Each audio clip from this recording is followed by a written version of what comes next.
ਪੁੱਛੇਗਾ ਕਿ ਅਸਲ 'ਚ ਸਰਕਾਰ ਸੋਚ ਕੀ ਰਹੀ ਹੈ, ਮਸਲੇ ਦਾ ਹੱਲ ਕਿਵੇਂ ਹੋਏਗਾ ਔਰ ਕਿਵੇਂ ਅੰਦੋਲਨ ਜਿਹੜਾ ਵੈ ਉਹ ਖਤਮ ਹੋਏਗਾ, ਕਿਉਂਕਿ ਕਿਸਾਨ ਤਾਂ ਕਹਿ ਰਹੇ ਨੇ ਕਿ ਤਿੰਨੋਂ ਕਾਨੂੰਨ ਰੱਦ ਹੋਣਗੇ ਤਾਂ ਉਸ ਤੋਂ ਬਾਅਦ ਹੀ ਅੰਦੋਲਨ ਖਤਮ ਹੋਏਗਾ। ਸੋਮ ਪ੍ਰਕਾਸ਼ ਜੀ, ਤੁਹਾਡਾ ਨਿਊਜ਼ 18 ਦਾ ਬਹੁਤ-ਬਹੁਤ ਸਵਾਗਤ ਹੈ। ਧੰਨਵਾਦ ਜੀ, ਨਮਸਕਾਰ। ਸੋਮ ਪ੍ਰਕਾਸ਼ ਜੀ, ਮਸਲੇ ਦਾ ਹੱਲ ਕਿਵੇਂ ਹੋਏਗਾ, ਸਰਕਾਰ ਦੇ ਮਨ ਦੇ ਵਿੱਚ ਇਸ ਵੇਲੇ ਚੱਲ ਕੀ ਰਿਹਾ? ਕਿਉਂਕਿ ਗੱਲਬਾਤ ਹੋਈ, 8-8 ਘੰਟੇ ਬੈਠਕਾਂ ਹੋਈਆਂ ਲੇਕਿਨ ਬੇਨਤੀਜਾ ਰਹੀ। ਹੁਣ ਕਿਸਾਨਾਂ ਨੇ ਕਿਹਾ ਕਿ ਨਵਾਂ ਪ੍ਰਪੋਜ਼ਲ ਆਏਗਾ, ਉਸ ਤੋਂ ਬਾਅਦ ਹੀ ਗੱਲਬਾਤ ਕਰਾਂਗੇ।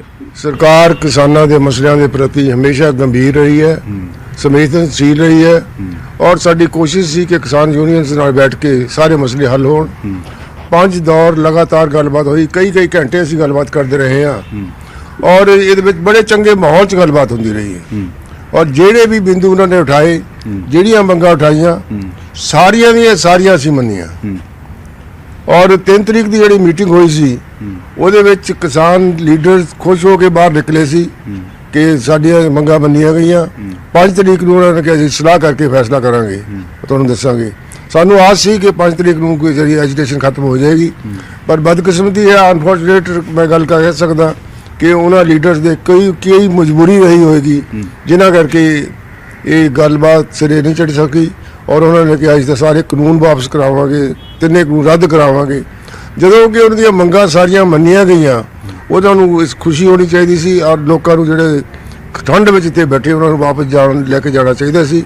ਇਹ ਬਦਕਿਸਮਤੀ ਹੈ, ਨਾ ਇਹ ਦੇਸ਼ ਦੇ ਹਿੱਤ ਵਿੱਚ ਹੈ, ਨਾ ਕਿਸਾਨਾਂ ਦੇ ਹਿੱਤ ਵਿੱਚ ਹੈ, ਨਾ ਲੀਡਰਾਂ ਦੇ ਹਿੱਤ ਵਿੱਚ ਹੈ। ਤੁਸੀਂ ਕਿਹਾ ਮਜਬੂਰੀ ਰਹੀ ਹੋਏਗੀ, ਮਜਬੂਰੀ ਕਿਸ ਦੀ ਰਹੀ ਹੋਏਗੀ? ਕਿਸਾਨ ਲੀਡਰਸ ਜਦੋਂ ਗੱਲਬਾਤ ਵਿੱਚ ਬਹੁਤ ਚੰਗੇ ਮਾਹੌਲ 'ਚ ਗੱਲਬਾਤ 3 ਤਰੀਕ ਨੂੰ ਕਰਕੇ ਨਿਕਲੇ ਸੀ, ਜਦੋਂ ਖੇਤੀਬਾੜੀ ਮੰਤਰੀ ਨਰਿੰਦਰ ਸਿੰਘ ਤੋਮਰ ਜੀ ਨੇ ਉਹਨਾਂ ਨੂੰ ਦੱਸਿਆ ਸੀ ਕਿ ਅਸੀਂ ਇਹ ਗੱਲਾਂ ਮੰਨਣ ਨੂੰ ਤਿਆਰ ਹਾਂ, ਤਾਂ ਉਹ ਤੋਂ ਬਾਅਦ ਬੜੇ ਚੰਗੇ ਮਾਹੌਲ 'ਚ ਬਾਹਰ ਨਿਕਲ ਕੇ ਗਏ ਸੀ। ਫਿਰ 5 ਤਰੀਕ ਨੂੰ ਆ ਕੇ ਕਹਿਣਾ ਕਿ ਅਸੀਂ ਸਾਰੇ ਕਾਨੂੰਨ ਰੱਦ ਕਰਾਂਗੇ, ਇਹ ਉਹਨਾਂ ਦੀ ਕੋਈ ਕਿਸੇ ਦਬਾਅ ਥੱਲੇ ਜਾਂ ਕਿਸੇ ਮਜਬੂਰੀ ਕਰਕੇ ਹੋਏਗਾ। ਪਹਿਲਾਂ ਕਿਸਾਨ ਜਥੇਬੰਦੀਆਂ ਨੇ ਗੱਲ ਮੰਨ ਲਈ ਸੀ, ਤੁਸੀਂ ਕਹਿ ਰਹੇ ਹੋ? ਬਿਲਕੁਲ, ਉਹਨਾਂ ਨੇ ਡਿਸਕਸ ਕੀਤਾ। ਡਿਸਕਸ ਕਰਨ ਤੋਂ ਬਾਅਦ ਇੱਕ ਪੁਆਇੰਟ ਪੁੱਛਿਆ ਔਰ ਉਹਨਾਂ ਨੇ ਫਿਰ 1-2 ਪੁਆਇੰਟ ਰੇਜ਼ ਕੀਤੇ। ਅਸੀਂ ਬਿਜਲੀ ਦੇ ਬਿੱਲ ਦੀ ਵੀ ਗੱਲ ਕਰ ਰਹੇ ਹਾਂ, ਉਹਨਾਂ ਨੇ ਕਿਹਾ ਪੋਲੂਸ਼ਨ ਬਾਰੇ ਵੀ ਗੱਲ ਕਰੋ, ਪੋਲੂਸ਼ਨ ਦਾ ਜਿਹੜਾ ਆਰਡੀਨੈਂਸ ਹੋਇਆ ਸਰਕਾਰ ਨੇ ਉਹ ਵੀ ਮੰਨਿਆ ਵੀ ਅਸੀਂ ਇਹ ਵੀ ਐਡ ਕਰ ਲਾਂਗੇ। ਤਿੰਨਾਂ ਕਾਨੂੰਨ ਤੋਂ ਬਿਨਾਂ ਵੱਖਰੀਆਂ 2 ਮੰਗਾਂ ਇਹ ਵੀ ਰੱਖੀਆਂ ਸੀ, ਉਹਦੇ ਬਾਰੇ ਵੀ ਸਰਕਾਰ ਨੇ ਮੰਨਿਆ ਔਰ ਉਹ ਤੋਂ ਬਾਅਦ ਐਜੀਟੇਸ਼ਨ ਨੂੰ ਜਾਰੀ ਰੱਖਣ ਦਾ ਕੋਈ ਵੀ ਕਾਰਨ ਨਹੀਂ ਬਣਦਾ। ਜਿਹੜੀ ਵੀ ਲੀਡਰਸ਼ਿਪ ਹੈ ਉਹਦਾ ਜ਼ਿੰਮੇਵਾਰੀ ਬਣਦੀ ਹੈ ਕਿ ਜਦੋਂ ਗੱਲਾਂ ਮੰਨ ਲਈਆਂ ਫਿਰ ਆਮ ਲੋਕਾਂ ਨੂੰ ਕਸ਼ਟ ਵਿੱਚ ਨਹੀਂ ਪਾਉਣਾ ਚਾਹੀਦਾ। ਲੇਕਿਨ ਸਰਕਾਰ ਕਾਨੂੰਨ ਰੱਦ ਕਿਉਂ ਨਹੀਂ ਕਰ ਸਕਦੀ? ਇਹ ਕਦੀ ਹੋਇਆ ਨਹੀਂ ਰੱਦ ਹੋਣਾ, ਜਾਂ ਸਰਕਾਰ ਕਰਨਾ ਨਹੀਂ ਚਾਹੁੰਦੀ ਜਾਂ ਸਰਕਾਰ ਕਰ ਨਹੀਂ ਸਕਦੀ? ਕਿਉਂ ਨਹੀਂ ਕਰ ਸਕਦੀ? ਦੇਖੋ, ਜਿਹੜਾ ਇਹ ਬਿੱਲ ਬਣਿਆ ਸੀ ਇਹ ਕਿਸਾਨਾਂ ਦੇ ਹਿੱਤ ਵਿੱਚ ਸਰਕਾਰ ਨੇ ਬਣਾਇਆ ਸੀ। ਕਿਸਾਨਾਂ ਨੂੰ ਫਾਇਦਾ ਹੋਵੇ, ਸਰਕਾਰਾਂ ਨੂੰ ਮੰਡੀ ਦਾ ਐਡੀਸ਼ਨਲ ਮੌਕਾ ਮਿਲੇ ਔਰ ਵੇਚਣ ਦੀ ਆਜ਼ਾਦੀ ਹੋਵੇ। ਇਹਦੇ ਵਿੱਚ ਕਈ ਕਿਸਾਨ ਲੀਡਰਾਂ ਨੇ ਇਹਨੂੰ ਚੰਗਾ ਵੀ ਮੰਨਿਆ ਔਰ ਪੰਜਾਬ ਦੀ ਯੂਨੀਅਨਸ ਨੇ ਇਹਦੇ ਬਾਰੇ ਵਿਰੋਧ ਕੀਤਾ, ਇਸ ਕਰਕੇ ਗੱਲਬਾਤ ਹੋਈ। ਅਸੀਂ ਚੰਗੀ ਇੰਟੈਂਸ਼ਨ ਨਾਲ ਸਰਕਾਰ ਨੇ ਬਿੱਲ ਬਣਾਇਆ ਸੀ। ਇਹੀ ਬਿੱਲ ਕਾਂਗਰਸ ਵੇਲੇ ਜਦੋਂ ਕਾਂਗਰਸ ਦੀ ਸਰਕਾਰ ਸੀ, ਸਰਦਾਰ ਮਨਮੋਹਨ ਸਿੰਘ ਨੇ ਇਹ ਬਿੱਲ ਲੈ ਕੇ ਆਂਦਾ ਸੀ ਪਾਰਲੀਮੈਂਟ 'ਚ, ਉਦੋਂ ਪਾਸ ਨਹੀਂ ਹੋ ਸਕਿਆ। ਔਰ ਚੋਣ ਮੈਨੀਫੈਸਟੋ ਕਾਂਗਰਸ ਦੇ ਵਿੱਚ ਵੀ ਇਹ ਬਿੱਲ ਸੀ, ਇਹੀ ਸੀ 2017 ਦੇ 2019 ਦੇ ਚੋਣ ਮੈਨੀਫੈਸਟੋ 'ਚ ਇਹਨਾਂ ਲਿਖਿਆ ਸੀ ਕਿ ਅਸੀਂ ਇਹ ਬਿੱਲ ਲੈ ਕੇ ਆਵਾਂਗੇ। ਔਰ ਸ਼੍ਰੋਮਣੀ ਅਕਾਲੀ ਦਲ ਵੀ ਇਹਦਾ ਪ੍ਰੋਪਾਗੈਂਡਾ ਕਰਦਾ ਰਿਹਾ। ਇਹ ਜਿਹੜਾ ਆਰਡੀਨੈਂਸ ਇਸ਼ੂ ਹੋਣ ਤੋਂ ਬਾਅਦ ਵੀ 2 ਮਹੀਨੇ ਉਹਨਾਂ ਨੇ ਹਰ ਵੱਖ-ਵੱਖ ਫੋਰਮਾਂ 'ਤੇ ਕਿਹਾ। ਬਦਕਿਸਮਤੀ ਹੈ ਕਿ ਜਿਹੜੀਆਂ ਸਿਆਸੀ ਪਾਰਟੀਆਂ ਵੀ ਇਹਨੂੰ ਗਲਤ ਢੰਗ ਨਾਲ ਇਹਦੀ ਸਪੋਰਟ ਕਰ ਰਹੀਆਂ ਔਰ ਕਾਂਗਰਸ ਪਾਰਟੀ ਜਿਹਦਾ ਚੋਣ ਮੈਨੀਫੈਸਟੋ ਸੀ ਉਹ ਵੀ ਇਹਦਾ ਵਿਰੋਧ ਕਰ ਰਹੇ ਨੇ। ਸ਼੍ਰੋਮਣੀ ਅਕਾਲੀ ਦਲ ਜਿਹੜਾ ਇਹਦੀ ਸਪੋਰਟ ਕਰਦਾ ਸੀ, ਗੁਣਗਾਨ ਗਾਉਂਦਾ ਰਿਹਾ, ਉਹ ਵੀ ਇਹਦੀ ਵਿਰੋਧ ਕਰਦੇ ਨੇ। ਤਾਂ ਮੈਂ ਸਮਝਦਾ ਇਹ ਅਨੈਤਿਕ ਗੱਲ ਹੈ। ਲੇਕਿਨ ਹੁਣ ਅੱਗੇ ਹੋਏਗਾ ਕਿ ਅੰਦੋਲਨ ਖਤਮ ਕਿਵੇਂ ਹੋਏਗਾ? ਸਰਕਾਰ ਗੱਲਬਾਤ ਦੁਬਾਰਾ ਕਰਨ ਦੇ ਲਈ ਬੁਲਾਉਣਾ ਚਾਹੁੰਦੀ ਹੈ ਔਰ ਸਰਕਾਰ ਦਾ ਨਵਾਂ ਪ੍ਰਪੋਜ਼ਲ ਕੋਈ ਆਏਗਾ, ਕਿਉਂਕਿ ਪ੍ਰਪੋਜ਼ਲ ਪੁਰਾਣਾ ਤਾਂ ਰਿਜੈਕਟ ਕਰ ਦਿੱਤਾ। ਦੇਖੋ, ਸਰਕਾਰ ਗੱਲਬਾਤ ਕਰਨ ਲਈ ਹਮੇਸ਼ਾ ਤਿਆਰ ਹੈ। ਜਿਹੜੀਆਂ ਉਹਦੀਆਂ ਮੰਗਾਂ ਮੰਨੀਆਂ ਕਈਆਂ ਸੀ, ਸਾਰੀਆਂ ਮੰਨੀਆਂ ਔਰ ਇਹ ਤੋਂ ਬਾਅਦ ਵੀ ਕੋਈ ਉਹਨਾਂ ਨੂੰ ਕੋਈ ਚੀਜ਼ ਦੀ ਕਲੈਰੀਫਿਕੇਸ਼ਨ ਦੀ ਗੱਲ ਹੈ ਜਾਂ ਕੋਈ ਗੱਲ ਉਹ ਕਹਿਣੀ ਚਾਹੁੰਦੇ ਨੇ। ਹਰ ਗੱਲ ਦਾ, ਹਰ ਮਸਲੇ ਦਾ ਹੱਲ ਸਿਰਫ ਗੱਲਬਾਤ ਹੁੰਦਾ। ਕੋਈ ਮਸਲਾ ਹੋਵੇ, ਕਿੰਨਾ ਵੀ ਗੰਭੀਰ ਹੋਵੇ, ਕਿੰਨਾ ਵੀ ਜਟਲ ਹੋਵੇ, ਅੰਤ ਵਿੱਚ ਤਾਂ ਟੇਬਲ ਤੇ ਬੈਠ ਕੇ ਗੱਲਬਾਤ ਹੋਣੀ ਹੁੰਦੀ ਹੈ। ਲੇਕਿਨ ਉਹ ਕਹਿ ਰਹੇ ਕਿ ਅਸੀਂ 8-8 ਘੰਟੇ ਤੁਸੀਂ ਉਸ ਮੀਟਿੰਗ ਦਾ ਹਿੱਸਾ ਰਹੇ ਹੋ, ਤੁਸੀਂ ਵੀ ਸਮਝਾਉਂਦੇ ਰਹੇ ਹੋ। ਲਾਸਟ ਮੀਟਿੰਗ 'ਚ ਹੋਇਆ ਯੈਸ ਔਰ ਨੋ, ਕਾਨੂੰਨ ਰੱਦ ਕਰਨੇ ਜਾਂ ਨਹੀਂ ਕਰਨੇ, ਔਰ ਉਹ ਕਹਿ ਰਹੇ ਕਿ ਕਾਨੂੰਨ ਰੱਦ ਕਰੋਗੇ ਤੇ ਅਸੀਂ ਮੀਟਿੰਗ ਕਰਾਂਗੇ, ਨਹੀਂ ਤਾਂ ਅਸੀਂ ਮੀਟਿੰਗ ਨਹੀਂ ਕਰਾਂਗੇ। ਯੈਸ ਔਰ ਨੋ ਤੋਂ ਬਾਅਦ ਉਹਨਾਂ ਨੂੰ ਦੱਸਿਆ ਗਿਆ ਕਿ ਇਹ ਸਾਡੀਆਂ ਅਸੀਂ ਤੁਹਾਡੀਆਂ ਗੱਲਾਂ ਮੰਨਣੀਆਂ, ਉਹਨੂੰ ਕੋਈ ਲਿਖਤੀ ਤੌਰ 'ਤੇ ਤੁਹਾਨੂੰ ਭੇਜਾਂਗੇ ਅਸੀਂ ਲਿਖ ਕੇ ਉਹ ਤੋਂ ਬਾਅਦ ਅਮਿਤ ਸ਼ਾਹ ਜੀ ਨਾਲ ਮੀਟਿੰਗ ਹੋਈ ਗ੍ਰਹਿ ਮੰਤਰੀ ਭਾਰਤ ਸਰਕਾਰ ਦੇ ਨਾਲ, ਔਰ ਉਹਨਾਂ ਨੂੰ ਲਿਖਤੀ ਤੌਰ ਤੇ ਸਾਰੀਆਂ ਪ੍ਰਪੋਜ਼ਲਾਂ ਦਿੱਤੀਆਂ ਗਈਆਂ। ਜਿੰਨੀਆਂ ਮੰਗਾਂ ਅੱਜ ਤੱਕ ਉਹਨਾਂ ਰੇਜ਼ ਕੀਤੀਆਂ ਸਾਰੀਆਂ ਮੰਨੀਆਂ। ਇੱਕ ਜਿੱਦ ਹੈ ਕਿ ਅਸੀਂ ਕਾਨੂੰਨ ਵਾਪਸ ਕਰਾਉਣਾ, ਇਹ ਮੈਂ ਸਮਝਦਾ ਕਿ ਨਾ ਇਹ ਕਿਸਾਨਾਂ ਦੇ ਹਿੱਤ ਵਿੱਚ ਹੈ, ਨਾ ਇਹ ਦੇਸ਼ ਦੇ ਹਿੱਤ ਵਿੱਚ ਹੈ, ਨਾ ਇਹ ਪੰਜਾਬ ਦੇ ਹਿੱਤ ਵਿੱਚ ਹੈ। ਔਰ ਕਿਸਾਨ ਲੀਡਰ ਜਿਹੜੇ ਨੇ ਇਹਨਾਂ ਦੇ ਹੱਥੋਂ ਗੱਲ ਨਿਕਲਦੀ ਲੱਗਦੀ ਹੈ। ਇਹ ਮੈਰਿਟ ਤੇ ਨਹੀਂ ਹੁਣ ਗੱਲ ਚੱਲ ਰਹੀ, ਇਹਦੇ ਹੱਥੋਂ ਗੱਲ ਨਿਕਲ ਰਹੀ ਹੈ। ਇਹ ਜਿਹਦੇ ਨਾਲ ਕੋਈ ਗਲਤ ਐਲੀਮੈਂਟਸ ਦੇ ਹੱਥਾਂ 'ਚ ਗੱਲ ਜਾ ਸਕਦੀ। ਕਿੰਨਾ ਹੱਥ ਤੁਸੀਂ ਕਹਿ ਰਹੇ ਹੋ? ਤੁਸੀਂ ਪਹਿਲਾਂ ਕਿਹਾ ਕਿ ਮਜਬੂਰੀ ਹੈ, ਮਜਬੂਰੀ ਕੀ ਸੀਗੀ ਔਰ ਕਿੰਨਾ ਦੇ ਹੱਥ ਇਹ ਮੂਵਮੈਂਟ ਜਿਹੜੀ ਜਾਂਦੀ ਹੋਈ ਤੁਹਾਨੂੰ ਨਜ਼ਰ ਆ ਰਹੀ ਹੈ? ਫਿਰ ਦੇਖੋ ਆਪ ਕਹਿੰਦੇ ਨੇ ਵੀ ਸਾਡੇ ਵੱਸ 'ਚ ਜਦੋਂ ਲਾਸਟ ਮੀਟਿੰਗ ਕੀਤੀ, ਜੇ ਪਹਿਲਾਂ ਇਹ ਗੱਲ ਮੰਨ ਲੈਂਦੇ ਤਾਂ ਬਹੁਤ ਚੰਗਾ ਸੀ। ਹੁਣ ਸਾਡੇ ਵੱਸ 'ਚ ਨਹੀਂ ਹੈ। ਸਾਨੂੰ ਜਿਹੜੇ ਲੋਕੀ ਆਏ ਹੋਏ ਨੇ ਉਹ ਸਾਨੂੰ ਇਹ ਕਿਸ ਦੇ ਸ਼ਬਦ ਸੀਗੇ? ਇਹ ਕਿਹੜੀ ਜਥੇਬੰਦੀ ਨੇ ਇਹ ਗੱਲ ਕਹੀ ਸੀ? ਲੀਡਰ ਸਾਰੇ ਜਿਹੜੇ ਬੈਠੇ ਸੀ ਹਾਂ, ਇਹ ਗੱਲ ਕਹਿੰਦੇ 32 ਪੰਜਾਬ ਦੀਆਂ ਜਥੇਬੰਦੀਆਂ ਨੇ। 32 ਜਥੇਬੰਦੀਆਂ ਇੱਕੋ ਗੱਲ ਕਹਿੰਦੀਆਂ ਜਾਂ ਫਿਰ 32 ਜਥੇਬੰਦੀਆਂ ਚੋਂ ਇਹ ਵੀ ਹੈ ਕਿ ਸਰਕਾਰ ਵੀ ਇੱਕ ਜਥੇਬੰਦੀ ਨਾਲ ਗੱਲਬਾਤ ਕਰ ਰਹੀ ਹੈ? ਬੋਲਣ ਵਾਲੇ ਵਿੱਚ ਬੈਠੇ ਨੇ ਉਹ ਬੋਲਦੇ ਰਹੇ ਨੇ ਵੀ ਸਾਡੀ ਜੇ ਪਹਿਲਾਂ ਇਹ ਗੱਲ ਹੁੰਦੀ ਤਾਂ ਸਾਨੂੰ ਚੰਗਾ ਸੀ, ਅਸੀਂ ਮੰਨ ਵੀ ਜਾਣਾ ਸੀ, ਪਰ ਹੁਣ ਸਾਡੀ ਬੇਵਸੀ ਹੈ। ਇੰਨੇ ਲੋਕ ਇਕੱਠੇ ਹੋਏ ਨੇ, ਅਸੀਂ ਉਹਨਾਂ ਨੂੰ ਕੀ ਜਵਾਬ ਦੇਵਾਂਗੇ? ਇਹ ਜਿਹੀਆਂ ਗੱਲਾਂ ਕਰਦੇ ਨੇ। ਦੇਖੋ ਲੀਡਰ ਦਾ ਮਤਲਬ ਹੈ ਲੋਕਾਂ ਨੂੰ ਜਿਹੜੇ ਲੈ ਕੇ ਆਏ ਨੇ ਉਹਨਾਂ ਨੂੰ ਕਨਵਿੰਸ ਕਰਨਾ ਵੀ ਲੋਕਾਂ ਦਾ ਉਹਨਾਂ ਦਾ ਫਰਜ਼ ਬਣਦਾ ਹੈ।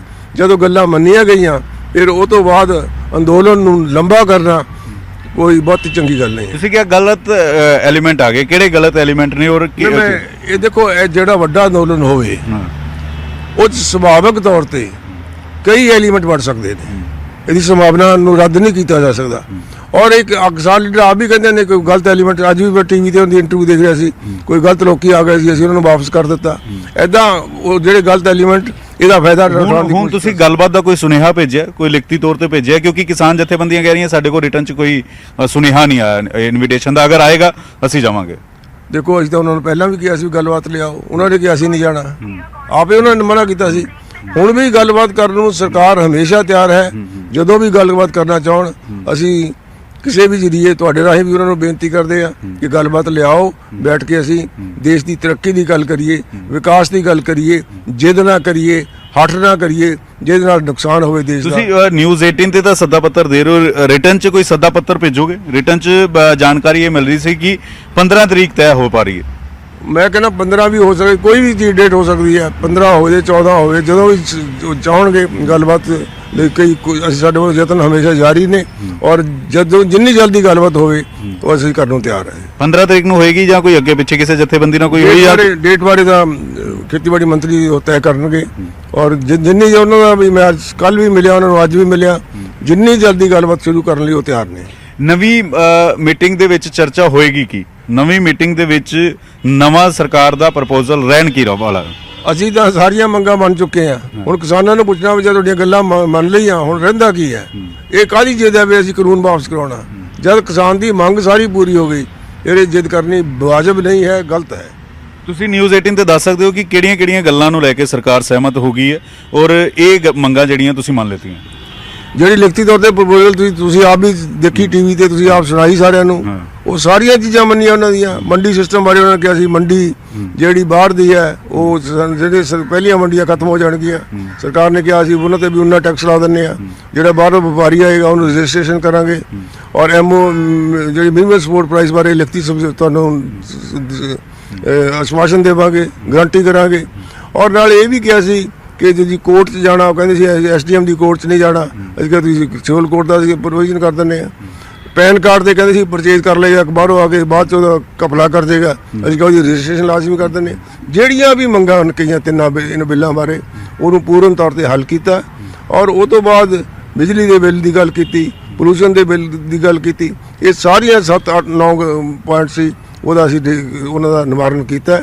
ਉਹ ਤੋਂ ਬਾਅਦ ਤਾਂ ਮੈਂ ਕਹਿੰਦਾ ਅਨਫੋਰਚੂਨੇਟ ਹੈ ਕਿ ਇਹ ਐਜੀਟੇਸ਼ਨ ਹਾਲੇ, ਲੇਕਿਨ ਇਹ ਮੰਗਾਂ ਤਾਂ ਉਹਨਾਂ ਨੇ ਰਿਜੈਕਟ ਕਰਤੀਆਂ। ਇਹ ਮੰਗਾਂ ਉਹਨਾਂ ਨੇ ਕਹਿਤਾ ਕਿ ਇਹ ਪ੍ਰਸਤਾਵ ਸਾਨੂੰ ਮਨਜ਼ੂਰ ਨਹੀਂ ਹੈ। ਕੋਈ ਨਵਾਂ ਪ੍ਰਪੋਜ਼ਲ ਹੈ ਕਿ ਇਹ ਵੀ ਚੀਜ਼ਾਂ ਜਿਹੜੀਆਂ ਮੰਗੀਆਂ ਜਾ ਸਕਦੀਆਂ? ਕੋਈ ਤਿੰਨਾਂ ਚੋਂ ਇੱਕ ਕਾਨੂੰਨ ਰੱਦ ਕਰਨ ਤੇ ਸਰਕਾਰ ਵਿਚਾਰ ਕਰ ਰਹੀ ਹੈ ਕਿ ਟ੍ਰੇਡ ਵਾਲਾ ਰੱਦ ਕਰ ਦਿੱਤਾ ਜਾਵੇ ਜਾਂ ਫਿਰ ਕੰਟਰੈਕਟ ਫਾਰਮਿੰਗ ਨੂੰ ਲੈ ਕੇ ਜਾਂ ਫਿਰ ਕੋਈ ਹੋਰ? ਹੁਣ ਤਾਂ ਉਹਨਾਂ ਨਾਲ ਬੈਠ ਕੇ ਡਿਸਕਸ ਕਰਨ ਦੀ ਗੱਲ ਹੋ ਸਕਦੀ ਹੈ। ਕਿਆ ਰੱਦ ਕਰਨਾ ਕਾਨੂੰਨ 'ਚ ਉਹਨਾਂ ਦੀ ਗੱਲ ਮੰਨੀ ਕਿਹੜੀ ਨਹੀਂ ਗਈ, ਇਹ ਉਹ ਦੱਸਣਗੇ। ਉਹ ਕਹਿ ਰਹੇ ਕਿ ਕਾਨੂੰਨ ਰੱਦ ਕਰੋ। ਤਿੰਨਾਂ ਚੋਂ ਇੱਕ ਕਾਨੂੰਨ ਜਾਂ 2 ਕਾਨੂੰਨ ਸਰਕਾਰ ਪਲਾਨ ਕਰ ਰਹੀ ਹੈ ਕਿ 1 ਜਾਂ 2 ਕਾਨੂੰਨ ਰੱਦ ਕੀਤੇ ਜਾ ਸਕਦੇ? ਇਹ ਹਾਸੋਹੀਣੀ ਗੱਲ ਹੈ ਸਰਕਾਰ ਨੇ ਤੈਅ ਕਰਨਾ ਕਾਨੂੰਨ ਕਿਹੜਾ ਬਣਾਉਣਾ ਕਿ ਨਹੀਂ, ਪਾਰਲੀਮੈਂਟ ਨੇ ਤੈਅ ਕਰਨਾ। ਉਹਨਾਂ ਦੀ ਮੰਗ ਜਿਹੜੀ ਸੀ ਉਹ ਸਾਰੀ ਮੰਨੀ ਗਈ ਹੈ, ਉਹ ਤੋਂ ਬਿਨਾਂ ਸਰਕਾਰ ਨੇ ਹੋਰ ਕੀ ਕਰਨਾ। ਯਾਨੀ ਕਾਨੂੰਨ ਰੱਦ ਨਹੀਂ ਕਰੇਗੀ ਸਰਕਾਰ। ਉਹਨਾਂ ਦੀ ਗੱਲ ਸਾਰੀ ਮੰਨੀ ਗਈ, ਔਰ ਜੇ ਕੋਈ ਹੋਰ ਉਹਨਾਂ ਨੂੰ ਮੁਕਾਲਤਾ ਹੈ ਉਹਦੇ ਬਾਰੇ ਡਿਸਕਸ਼ਨ ਕਰ ਲਈ ਸਰਕਾਰ ਤੇ। ਕਾਂਗਰਸ ਇਹ ਕਹਿ ਰਹੀ ਜੰਤਰ ਮੰਤਰ ਤੇ ਜਿਹੜੇ ਪ੍ਰੋਟੈਸਟ ਚੱਲ ਰਹੇ ਨੇ ਉੱਥੇ ਕਾਂਗਰਸ ਦੇ ਮੈਂਬਰ ਪਾਰਲੀਮੈਂਟ ਬੈਠੇ ਹੋਏ ਨੇ, ਉਹ ਕਹਿ ਰਹੇ ਨੇ ਕਿ ਸਪੈਸ਼ਲ ਸੈਸ਼ਨ ਸੱਦੋ, ਸਪੈਸ਼ਲ ਸੈਸ਼ਨ ਸੱਦ ਕੇ ਇਹ ਕਾਨੂੰਨ ਰੱਦ ਕਰੋ, ਇੱਕ ਨਵਾਂ ਕਾਨੂੰਨ ਲੈ ਕੇ ਆਓ, ਨਵੇਂ ਕਾਨੂੰਨ ਦੇ ਵਿੱਚ ਇਹ ਸਾਰੀਆਂ ਮੰਗਾਂ ਜਿਹੜੀਆਂ ਮੰਨੋ। ਦੇਖੋ, ਸਭ ਤੋਂ ਬਦਕਿਸਮਤੀ ਹੈ, ਆਪਾਂ ਡੈਮੋਕ੍ਰੈਟਿਕ ਕੰਟਰੀ, ਦੁਨੀਆ ਦਾ ਸਭ ਤੋਂ ਵੱਡਾ ਡੈਮੋਕ੍ਰੈਟਿਕ ਕੰਟਰੀ ਹੈ।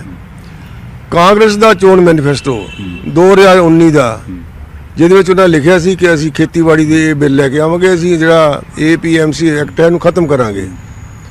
ਇਹੀ ਸਾਡਾ ਚੋਣ ਮੈਨੀਫੈਸਟੋ ਸੀ। ਇਹ ਤੇ ਬਿੱਲ ਪਹਿਲਾਂ ਉਹ ਕਾਂਗਰਸ ਵਾਲੇ ਸਰਦਾਰ ਮਨਮੋਹਨ ਸਿੰਘ ਲਿਆ ਚੁੱਕੇ ਪਾਰਲੀਮੈਂਟ 'ਚ, ਇਹਦੇ ਹੱਕ 'ਚ ਬੋਲਦੇ ਰਹੇ। ਹੁਣ ਇਹ ਕਹਿਣਾ ਆਪਣੇ ਦੂਜੇ ਦੇ ਮੈਨੀਫੈਸਟੋ ਤੋਂ ਉਲਟ, ਇਹ ਅਨੈਤਿਕ ਗੱਲ ਹੈ। ਮੈਂ ਸਮਝਦਾ ਜਿਹੜੀ ਪਾਰਟੀ ਦੇ ਚੋਣ ਮੈਨੀਫੈਸਟੋ 'ਚ ਕੋਈ ਗੱਲ ਲਿਖਿਆ ਹੋਵੇ, ਹੁਣ ਕਹਿਣੇ ਗਲਤ ਹੋਇਆ। ਲੇਕਿਨ ਉਹ ਤਾਂ ਕਹਿ ਰਹੇ ਨਵਾਂ ਕਾਨੂੰਨ ਬਣਾਓ, ਇਹ ਕਾਨੂੰਨ ਰੱਦ ਕਰ ਦਿਓ, ਇੱਕ ਨਵਾਂ ਕਾਨੂੰਨ ਲਾਓ। ਇਹੀ ਬਦਕਿਸਮਤੀ ਹੈ ਕਿ ਪਾਰਲੀਮੈਂਟ ਦੇ ਵਿੱਚ ਜਿਹੜੇ ਵੱਡੇ ਲੀਡਰ ਨੇ ਉਹਨਾਂ ਦੇ ਉਹ ਇਹੋ ਜਿਹੀ ਗੱਲ ਕਰਨ, ਜਦੋਂ ਕਿ ਉਹਨਾਂ ਦੇ ਚੋਣ ਮੈਨੀਫੈਸਟੋ 'ਚ ਇਹ ਗੱਲ ਲਿਖੀ ਹੋਵੇ। ਜ਼ਿਆਦਾ ਇਹ ਕਹੇ ਸਾਡਾ ਚੋਣ ਮੈਨੀਫੈਸਟੋ ਗਲਤ ਸੀ, ਅਸੀਂ ਗਲਤੀ ਨਾਲ ਲਿਖਿਆ, ਅਸੀਂ ਇਹਦੇ ਉਦੋਂ ਦਾ ਚੋਣ ਮੈਨੀਫੈਸਟੋ ਕਹਿੰਦੇ ਅਸੀਂ ਕਰਾਂਗੇ, ਜੇ ਅਸੀਂ ਕਰ ਦਿੱਤਾ ਗਲਤ ਹੈ, ਜੇ ਉਹ ਕਰ ਦੇਣ ਤਾਂ ਠੀਕ ਹੈ। ਹੁਣ ਅਮਿਤ ਸ਼ਾਹ ਹੋਰਾਂ ਦੇ ਨਾਲ ਮੀਟਿੰਗ ਹੋਈ, ਖੇਤੀਬਾੜੀ ਮੰਤਰੀ ਨਾਲ ਪੰਜਾਬ BJP ਦੀ ਮੀਟਿੰਗ ਹੋਈ। ਉਸ ਮੀਟਿੰਗ ਦੇ ਵਿੱਚ ਕੀ ਕੋਈ ਚਰਚਾ ਹੋਈ ਜਦੋਂ ਪੰਜਾਬ BJP ਦੀ ਲੀਡਰਸ਼ਿਪ ਨੂੰ ਸੱਦ ਲਿਆ? ਕਿਉਂਕਿ ਅਜੇ ਤੱਕ ਪਿਕਚਰ 'ਚ ਤੁਸੀਂ ਨਜ਼ਰ ਆ ਰਹੇ ਸੀ, ਪਿਕਚਰ 'ਚ ਹਰਜੀਤ ਗਰੇਵਾਲ ਨਜ਼ਰ ਆ ਰਹੇ ਸੀ, ਪਿਕਚਰ 'ਚ ਸੁਰਜੀਤ ਜੈਨੀ ਨਜ਼ਰ ਆ ਰਹੇ ਸੀ, ਬਾਕੀ BJP ਪੰਜਾਬ ਦੀ ਨਜ਼ਰ ਨਹੀਂ ਆ ਰਹੀ ਸੀ ਲੀਡਰਸ਼ਿਪ। ਹੁਣ ਚਰਚਾ ਕੀ ਹੋਈ ਜਦੋਂ ਅਮਿਤ ਸ਼ਾਹ ਹੋਰਾਂ ਨੇ ਸੱਦਿਆ, ਨਰਿੰਦਰ ਸਿੰਘ ਤੋਮਰ ਹੋਰਾਂ ਨੇ ਸੱਦਿਆ, ਕੀ ਗੱਲਬਾਤ ਮੀਟਿੰਗ ਦੇ ਵਿੱਚ ਰਹੀ? ਇਹ ਤਾਂ ਰੂਟੀਨ ਮੀਟਿੰਗ ਸੀ, ਉਹਨਾਂ ਨੂੰ ਮਿਲਣ ਆਏ ਸੀ ਪ੍ਰਧਾਨ ਜੀ, ਤੇ ਇਸ ਕਰਕੇ ਉਹਨਾਂ ਨੂੰ ਮਿਲਣ ਗਏ ਸੀ। ਕੋਈ ਖਾਸ ਗੱਲਬਾਤ? ਕਿਉਂਕਿ ਜੋ ਲਿਖਿਆ ਵੀ ਹੈ ਕਿ ਕਰੰਟ ਸਿਚੁਏਸ਼ਨ ਨੂੰ ਲੈ ਕੇ ਸਾਰੀ ਚਰਚਾ ਹੋਈ ਹੈ। ਸਾਰੇ ਅੱਜ ਦੇ ਹਾਲਾਤ ਨੇ, ਪੰਜਾਬ ਦੀ ਕਿਵੇਂ ਹੈ, ਕਿਵੇਂ ਚੱਲਣਾ ਅੱਗੇ, ਪਾਰਟੀ ਨੇ ਕਿਵੇਂ ਚਲਾਉਣਾ, ਪਾਰਟੀ ਦਾ ਸੰਗਠਨ ਕਿਵੇਂ ਕਾਇਮ ਕਰਨਾ, ਉਹਨੂੰ ਕਿਸ ਤਰ੍ਹਾਂ ਤਾਕਤ ਦੇਣੀ ਹੈ, ਇਸ ਬਾਰੇ ਸਾਰਾ ਵਿਚਾਰ ਪ੍ਰੰਤਰਾ ਕਰਦੇ ਆ। ਇਹ ਰੂਟੀਨ ਮੀਟਿੰਗ ਸੀ, ਕੋਈ ਵਿਸ਼ੇਸ਼ ਇਹ ਵੀ ਕਿਹਾ ਗਿਆ ਕਿ ਅਗਲੇ 2 ਦਿਨਾਂ 'ਚ ਪ੍ਰੈਸ ਕਾਨਫਰੰਸ ਪੰਜਾਬ 'ਚ ਕੀਤੀਆਂ ਜਾਣਗੀਆਂ, ਉਸ ਨੂੰ ਲੈ ਕੇ ਵੀ ਰੂਪਰੇਖਾ ਜਿਹੜੀ ਆ ਉਹ ਘੜੀ ਜਾ ਰਹੀ ਹੈ। ਇਹ ਤਾਂ ਪਹਿਲਾਂ ਪਾਰਟੀ ਨੇ ਜੋ ਤੈਅ ਕੀਤਾ ਹੈ ਪ੍ਰੋਗਰਾਮ, ਪਹਿਲਾਂ ਕਿੰਨੀਆਂ ਪ੍ਰੈਸ ਕਾਨਫਰੰਸਾਂ ਕਿੱਥੇ ਔਰ ਕਿਵੇਂ ਸੈਂਟਰ ਦੇ ਵੀ ਮੰਤਰੀ ਜਾਣਗੇ, ਸੈਂਟਰ ਦੇ ਲੀਡਰ ਵੀ ਜਾਣਗੇ? ਨਹੀਂ, ਜੋ ਮੈਂ ਹਲੇ ਪੜ੍ਹਿਆ ਨਹੀਂ ਹੈ, ਮੈਂ ਰਾਤੀ ਦਿੱਲੀ ਤੋਂ ਆਇਆ, ਮੈਂ ਦਿੱਲੀ ਆਇਆ, ਤੇ ਇਹਦੇ ਬਾਰੇ ਜੋ ਵੀ ਲੈਟਰ ਨਿਕਲਿਆ ਉਹਦੇ ਬਾਰੇ ਇਸ਼ੂ ਹੋ ਚੁੱਕੇ ਨੇ, ਉਹਦੇ ਮੁਤਾਬਕ ਜਿੱਥੇ ਤੇ ਪ੍ਰੈਸ ਕਾਨਫਰੰਸ ਕਹੀ ਆ ਉਹ ਕਰਨੀ ਹੈ ਪਾਰਟੀ ਨੇ। ਅੱਛਾ, ਇੱਕ ਸੁਰਜੀਤ ਜੈਨੀ ਨੇ ਇੱਕ ਬੜਾ ਇੰਟਰਸਟਿੰਗ ਅੱਜ ਬਿਆਨ ਦਿੱਤਾ। ਉਹਨਾਂ ਨੇ ਕਿਹਾ ਕਿ ਕੈਪਟਨ ਅਮਰਿੰਦਰ ਸਿੰਘ ਤੇ ਪ੍ਰਕਾਸ਼ ਸਿੰਘ ਬਾਦਲ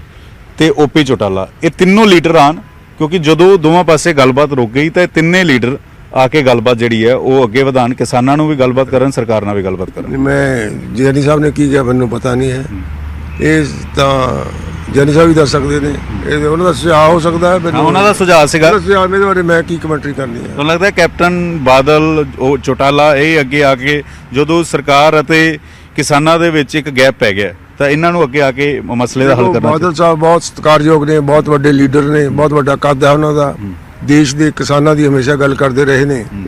ਪਰ ਅੱਜ ਜੇ ਕਿਸਾਨ ਸੜਕ ਤੇ ਬੈਠਾ ਹੈ, ਜਦ ਉਹਨਾਂ ਦੀਆਂ ਗੱਲਾਂ ਮੰਨੀਆਂ ਗਈਆਂ, ਤਾਂ ਉਹਨਾਂ ਨੂੰ ਅਪੀਲ ਕਰਨੀ ਚਾਹੀਦੀ ਹੈ ਕਿ ਅਸੀਂ ਪੰਜਾਬ ਦੀ ਸ਼ਾਂਤੀ ਲਈ ਕੰਮ ਕਰੀਏ, ਦੇਸ਼ ਦੇ ਹਿੱਤਾਂ 'ਚ ਗੱਲ ਕਰੀਏ, ਇਹ ਐਜੀਟੇਸ਼ਨ ਨੂੰ ਖਤਮ ਕਰਾਉਣ 'ਚ ਉਹਨਾਂ ਨੂੰ ਯੋਗਦਾਨ ਪਾਉਣਾ ਚਾਹੀਦਾ। ਪ੍ਰਕਾਸ਼ ਸਿੰਘ ਬਾਦਲ ਹੋਰਾਂ ਨੂੰ ਔਰ ਕੈਪਟਨ ਅਮਰਿੰਦਰ ਸਿੰਘ ਹੋਰਾਂ ਨੂੰ, ਸਾਰੇ ਲੀਡਰਾਂ ਨੂੰ ਪਾਉਣਾ ਚਾਹੀਦਾ ਹੈ, ਚਾਹੇ ਕੈਪਟਨ ਅਮਰਿੰਦਰ ਸਿੰਘ ਹੈ, ਚਾਹੇ ਪ੍ਰਕਾਸ਼ ਸਿੰਘ ਬਾਦਲ ਹੈ, ਚਾਹੇ ਸੁਖਬੀਰ ਸਿੰਘ ਬਾਦਲ ਹੈ। ਸਾਰਿਆਂ ਨੂੰ ਇਹਦੇ ਲਈ ਯਤਨ ਕਰਨਾ ਚਾਹੀਦਾ ਹੈ ਕਿ ਅਸੀਂ ਮਾਹੌਲ ਨਾ ਵਿਗੜੇ ਔਰ ਪੰਜਾਬ ਤਰੱਕੀ ਕਰੇ, ਦੇਸ਼ ਤਰੱਕੀ ਕਰੇ, ਇਹਦੇ ਵਿੱਚ ਯੋਗਦਾਨ ਪਾਉਣਾ ਚਾਹੀਦਾ ਹੈ। ਮੇਰੀ ਤਾਂ ਸਾਰਿਆਂ ਨੂੰ ਇਹ ਅਪੀਲ ਹੈ, ਵੱਡੇ ਲੀਡਰ ਨੇ, ਉਹਨਾਂ ਦਾ ਵੀ ਫਰਜ਼ ਬਣਦਾ ਹੈ। ਅੱਛਾ, ਕਿਸਾਨ ਆਗੂ ਕਹਿ ਰਹੇ ਕਿ ਸਾਨੂੰ ਲਿਖਤੀ ਤੌਰ ਤੇ ਨਹੀਂ ਆਇਆ ਕੋਈ ਵੀ ਪ੍ਰਪੋਜ਼ਲ, ਤੁਸੀਂ ਲਿਖਤੀ ਤੌਰ ਤੇ ਭੇਜੋਗੇ ਅਗਰ ਸਰਕਾਰ? ਕਿਉਂਕਿ ਕਿਸਾਨ ਕਹਿ ਰਹੇ ਕਿ ਅਸੀਂ ਗੱਲਬਾਤ ਕਰਨ ਲਈ ਤਿਆਰ ਹਾਂ, ਤੁਸੀਂ ਕਹਿ ਰਹੇ ਹੋ ਗੱਲਬਾਤ ਕਰਨ ਲਈ ਸਰਕਾਰ ਵੀ ਤਿਆਰ ਹੈ, ਤਾਂ ਤੁਸੀਂ ਲਿਖਤੀ ਤੌਰ ਤੇ ਭੇਜੋਗੇ? ਨਿਊਜ਼ 18 ਤਾਂ ਤੁਸੀਂ ਦੱਸ ਹੀ ਰਹੇ ਹੋ, ਲੇਕਿਨ ਲਿਖਤੀ ਤੌਰ ਤੇ ਦੱਸੋਗੇ? ਕੋਈ ਸਾਨੂੰ ਇਤਰਾਜ਼ ਨਹੀਂ ਹੈ, ਲਿਖ ਕੇ ਭੇਜਣ 'ਚ ਵੀ ਕੋਈ ਇਤਰਾਜ਼ ਨਹੀਂ ਹੈ। ਖੇਤੀਬਾੜੀ ਮੰਤਰੀ ਕਹਿੰਦੇ ਸੀ ਮੈਂ ਜਦੋਂ ਮਰਜ਼ੀ ਕਹਿਣਗੇ ਮੈਨੂੰ ਲਿਖ ਕੇ ਆਉਣ, ਆਪੇ ਅੱਜ ਇਹਨਾਂ ਨੇ ਕਿਹਾ ਸੀ ਅਸੀਂ ਨਹੀਂ ਆਉਣਾ ਪਿਛਲੀ ਵਾਰੀ। ਜਦੋਂ ਵੀ ਮਾਹੌਲ ਠੀਕ ਹੁੰਦਾ, ਜਦੋਂ ਗੱਲਬਾਤ ਕਰ ਲਈ, ਜਲਦੀ ਤੋਂ ਜਲਦੀ ਉਹ ਲਿਖ ਕੇ ਭੇਜਣਗੇ, ਸਾਨੂੰ ਕੋਈ ਇਤਰਾਜ਼ ਨਹੀਂ ਹੈ। ਇਹ ਕੋਈ ਜਿੱਦ ਵਾਲੀ ਗੱਲ ਨਹੀਂ ਹੈ ਸਰਕਾਰ ਦੀ। ਫਿਰ ਉਸ ਮੀਟਿੰਗ 'ਚ ਹੋਏਗਾ ਕੀ? ਉਸ ਮੀਟਿੰਗ 'ਚ ਜੋ ਡਿਸਕਸ ਹੋਏਗਾ ਉਹ ਤੋਂ ਬਾਅਦ ਹੀ ਪਤਾ ਦੱਸਾਂਗੇ ਕੀ ਹੋਏਗਾ। ਡਿਸਕਸ ਕੀਤਾ ਜਾਏਗਾ, ਇਸ ਮਸਲੇ ਨੂੰ ਗੰਭੀਰਤਾ ਨਾਲ ਹੱਲ ਕਰਨ ਦਾ ਯਤਨ ਕੀਤਾ ਜਾਏਗਾ। ਕਿਸਾਨਾਂ ਨੂੰ ਕੀ ਕਹਿਣਾ ਚਾਹੋਗੇ ਜਿਹੜੇ ਨਿਊਜ਼ 18 ਪੰਜਾਬ ਦੇਖ ਰਹੇ ਨੇ? ਉਹਨਾਂ ਨੂੰ ਕੀ ਕੁਝ ਕਹਿਣਾ ਚਾਹੋਗੇ? ਕਿਸਾਨ ਜਥੇਬੰਦੀਆਂ ਨੂੰ ਕੀ ਕੁਝ ਕਹਿਣਾ ਚਾਹੋਗੇ? ਜੇ ਅੰਦੋਲਨ 'ਚ ਭਰੀ ਠੰਡ ਦੇ ਵਿੱਚ ਕਿਸਾਨ ਜਿਹੜੇ ਨੇ ਉਹ 3 ਹਫ਼ਤੇ ਦੇ ਕਰੀਬ ਹੋ ਗਏ ਉੱਥੇ ਬੈਠੇ ਹੋਏ ਨੇ, ਉਹਨਾਂ ਨੂੰ ਕੀ ਕੁਝ ਕਹਿਣਾ ਚਾਹੋਗੇ? ਦੇਖੋ, ਮੈਂ ਪੰਜਾਬ ਤੋਂ ਹਾਂ। ਪੰਜਾਬ ਦੇ ਲੋਕਾਂ ਨੇ ਮੈਨੂੰ ਵੋਟਾਂ ਪਾ ਕੇ ਜਿਤਾਇਆ ਹੈ। ਮੇਰੀ ਜ਼ਿੰਮੇਵਾਰੀ ਬਣਦੀ ਹੈ ਕਿ ਮੈਂ ਇਹਦੇ ਲਈ ਯਤਨ ਕਰਾਂ। ਔਰ ਮੈਂ ਜੋ ਪੰਜਾਬ ਦੇ ਲੋਕਾਂ 'ਚ ਪ੍ਰੋਪਗੈਂਡਾ ਕੀਤਾ ਗਿਆ ਕਿ ਸਾਡੀਆਂ ਜ਼ਮੀਨਾਂ ਲੈ ਲੈਣੀਆਂ, ਅਡਾਨੀ ਤੇ ਅਬਾਨੀ ਆ ਕੇ ਲੈ ਜਾਣਗੇ, ਇਸ ਬਾਰੇ ਸਰਕਾਰ ਨੇ ਸਪਸ਼ਟ ਕੀਤਾ ਹੈ ਕੋਈ ਐਸਾ ਨਹੀਂ ਹੋਏਗਾ। ਕਾਨੂੰਨ 'ਚ ਜੋ ਵੀ ਤਬਦੀਲੀ ਕਰਨੀ ਪਈ ਕਰਾਂਗੇ। ਨੰਬਰ 2, ਮੰਡੀ ਸਿਸਟਮ ਨੂੰ ਖਤਮ ਨਹੀਂ ਹੋਣ ਦਿੱਤਾ ਜਾਏਗਾ। ਜਿਹੜੇ ਬਾਹਰੋਂ ਖਰੀਦ ਹੋਏਗੀ ਉਹ ਮੰਡੀਆਂ ਦੇ ਬਰਾਬਰ ਕੀਤੀਆਂ ਜਾਣਗੀਆਂ। ਔਰ ਇਹ ਵੀ ਕਿਹਾ ਸੀ ਸਾਨੂੰ ਕੋਰਟ 'ਚ ਜਾਣ ਦਾ ਅਧਿਕਾਰ ਨਹੀਂ ਹੈ, ਉਹ ਵੀ ਅਧਿਕਾਰ ਦੇ ਦਿੱਤਾ। ਜੋ ਪ੍ਰੋਪਗੈਂਡਾ ਇਹਨਾਂ ਤਿੰਨਾਂ ਬਿੱਲਾਂ ਦੇ ਵਿਰੁੱਧ ਕੀਤਾ ਗਿਆ ਸੀ ਉਹਨਾਂ ਸਾਰਿਆਂ ਦਾ ਨਿਵਾਰਨ ਕੀਤਾ। ਜੋ ਕਿਸਾਨਾਂ ਦੀਆਂ ਮੰਗਾਂ ਸੀ ਉਹ ਪੂਰੀਆਂ ਕੀਤੀਆਂ। ਇਸ ਕਰਕੇ ਲੋਕਾਂ ਨੂੰ ਅਪੀਲ ਹੈ ਕਿ ਇਹ ਸਮਝਣ ਕਿ ਸਰਕਾਰ ਉਹਨਾਂ ਦੇ ਹਿੱਤ ਵਿੱਚ ਕੰਮ ਕਰ ਰਹੀ ਹੈ। ਯਾਰ ਉਹ ਸਰਕਾਰ ਮੋਦੀ ਸਾਹਿਬ ਦੀ ਜਿਨ੍ਹਾਂ ਨੇ 1 ਲੱਖ ਕਰੋੜ ਲੋਕਾਂ ਦੇ ਖਾਤਿਆਂ 'ਚ ਪੈਸੇ ਪਾਏ ਹੋਣ, 1 ਲੱਖ ਕਰੋੜ ਦਾ ਫਿਰ ਪੈਕੇਜ ਦਿੱਤਾ ਹੋਵੇ, ਉਹ ਕਿੱਦਾਂ ਲੋਕ ਆਮ ਕਿਸਾਨ ਦੇ ਉਲਟ ਸੋਚ ਸਕਦੀ ਹੈ।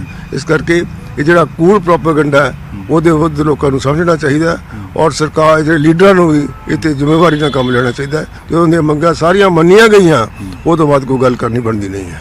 ਨਿਊਜ਼ 18 ਨਾਲ ਗੱਲਬਾਤ ਕਰਨ ਲਈ ਧੰਨਵਾਦ। ਤਾਂ ਸੋਮ ਪ੍ਰਕਾਸ਼ ਐਮਓਐਸ 2-3 ਅਹਿਮ ਵੱਡੀਆਂ ਗੱਲਾਂ ਕਹੀਆਂ ਕਿ ਸਰਕਾਰ ਗੱਲਬਾਤ ਕਰਨ ਲਈ ਤਿਆਰ ਹੈ। ਅਗਰ ਲਿਖਤੀ ਤੌਰ ਤੇ ਵੀ ਕਿਸਾਨਾਂ ਨੂੰ ਭੇਜਣਾ ਹੋਇਆ ਤਾਂ ਲਿਖਤੀ ਤੌਰ ਤੇ ਵੀ ਸੱਦਾ ਪੱਤਰ ਦਿੱਤਾ ਜਾਏਗਾ। ਦੂਸਰੀ ਅਹਿਮ ਗੱਲ ਉਹਨਾਂ ਨੇ ਕਹੀ ਕਿ ਕੈਪਟਨ ਅਮਰਿੰਦਰ ਸਿੰਘ ਹੋਣ ਜਾਂ ਪ੍ਰਕਾਸ਼ ਸਿੰਘ ਬਾਦਲ ਹੋਣ, ਉਹਨਾਂ ਨੂੰ ਵੀ ਅੱਗੇ ਆ ਕੇ ਇਸ ਮਸਲੇ ਦੇ ਉੱਤੇ ਜਿਹੜਾ ਵੈ ਗੱਲਬਾਤ ਕਿਸਾਨਾਂ ਦੇ ਨਾਲ ਕਰਨੀ ਚਾਹੀਦੀ, ਸਰਕਾਰ ਦੇ ਨਾਲ ਕਰਨੀ ਚਾਹੀਦੀ। ਤੀਸਰੀ ਅਹਿਮ ਗੱਲ ਉਹਨਾਂ ਨੇ ਕਹੀ ਕਿ ਜੋ ਮੰਗਾਂ ਰੱਖੀਆਂ ਸੀ ਉਹ ਮੰਗਾਂ ਜਿਹੜੀਆਂ ਨੇ ਉਹ ਸਰਕਾਰ ਨੇ ਮੰਨ ਲਈਆਂ ਨੇ ਔਰ ਅਗਲੀ ਮੀਟਿੰਗ ਦੇ ਵਿੱਚ ਮਸਲੇ ਤੇ ਹੋਰ ਚਰਚਾ ਹੋਏਗੀ ਔਰ ਟੇਬਲ ਟਾਕ ਦੇ ਜ਼ਰੀਏ ਹੀ ਮਸਲੇ ਦਾ ਹੱਲ ਹੁੰਦਾ ਵੈ। ਕੈਮਰਾਮੈਨ ਅਜੇ ਦੇ ਨਾਲ ਪੰਕਜ ਕਪਾਹੀ, ਨਿਊਜ਼ 18 ਦਿੱਲੀ।